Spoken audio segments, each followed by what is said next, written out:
কোন হব ৰাজ্যিক বিজেপিৰ নতুন সভাপতি?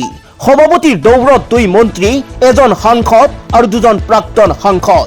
জানুয়াৰিতে হব ৰাজ্যিক বিজেপিৰ নতুন সভাপতি নিযুক্তি। নতুন সভাপতিৰ দৌৰত আছে ৰাজ্যেৰ দুই মন্ত্ৰী, এজন সাংসদ আৰ দুজন প্ৰাক্তন সাংসদ। কোন হব ৰাজ্যিক বিজেপিৰ নতুন সভাপতি? মন্ত্ৰিসভা সম্প্ৰসাৰণৰ লগতে জানুৱাৰীতে হ'ব ৰাজ্যিক বিজেপিৰ নতুন সভাপতি নিযুক্তি। নতুন সভাপতিৰ দৌৰত আছে ৰাজ্যৰ দুই মন্ত্ৰী, এজন সাংসদ আৰু দুজন প্ৰাক্তন সাংসদ। কোন হ'ব ৰাজ্যিক বিজেপিৰ নতুন সভাপতি? জানুৱাৰীত মেত অকলিব সভাপতি ভৱেশ কলিতাৰ কাৰ্যকাল।